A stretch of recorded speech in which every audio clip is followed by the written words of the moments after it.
హైదరాబాద్ పాతబస్తీలోని చారిత్రక హనుమాన్ ఆలయం నుంచి శోభాయాత్రకు సర్వం సిద్ధమైంది.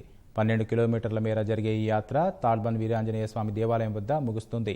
వేలాది మంది భక్తులు పాల్గొనే ఆ కార్యక్రమానికి అధికారులు విస్తృత ఏర్పాట్లు చేశారు. కోఠి ఆంధ్ర బ్యాంకు వద్ద పలువురు స్వామీజీల ప్రసంగం ఉంటుంది.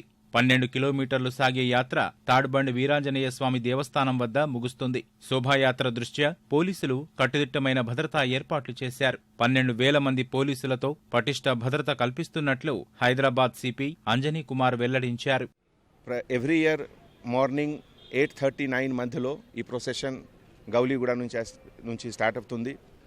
ఈ ఎంటైర్ రూట్లో మధ్యలో స్మాల్ ప్రొసెషన్స్ మోర్ దెన్ 50 చిన్న ప్రొసెషన్స్ కూడా మధ్యలో జాయిన్ అవుతుంది. ఇదిలో కొన్ని ప్రొసెషన్స్ రాచకొండ, సైబరాబాద్ నుంచి కూడా వస్తుంది.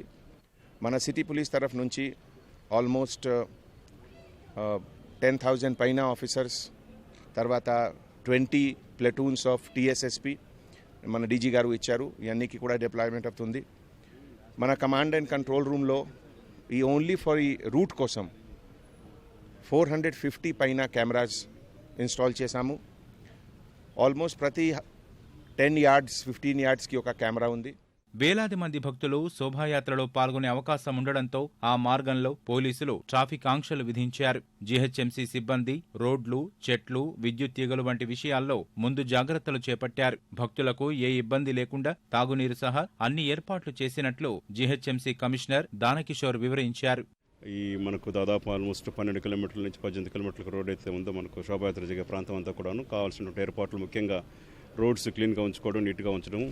ఇక్కడ దాని తర్వాత దారిపొడు కూడా మంచినీటి కేంద్రాలు ఏర్పాటు చేసి నీటి వస్తు కూడా ఏర్పాటు చేస్తున్నాము. మనం డ్రమ్స్ ఏర్పాటు చేయడం జరుగుతుంది. కొన్ని దగ్గర ప్యాకెట్స్ అడుగుతున్నారు, వాటర్ ప్యాకెట్స్, అంతా కూడా ఏర్పాటు చేయడం జరుగుతుంది. ఇది మేమందరం కోఆర్డినేట్ చేసుకొని water board, GHMC, commissioner of police office అందరూ కూడా కోఆర్డినేట్ చేసుకొని ఈ యొక్క శోభాయాత్రను చక్కగా జరుపుకోవాలని చెప్పేసి మనకు హైదరాబాద్ నగరకుండా పేరు ప్రఖ్యాతులు మనం దృష్టిలో ఉంచుకొని చక్కగా శాంతి సామరస్యాలతో అందరం సంతోషంగా పండుగ జరుపుకోవాలని చెప్పేసి కోరుతున్నాను నేను.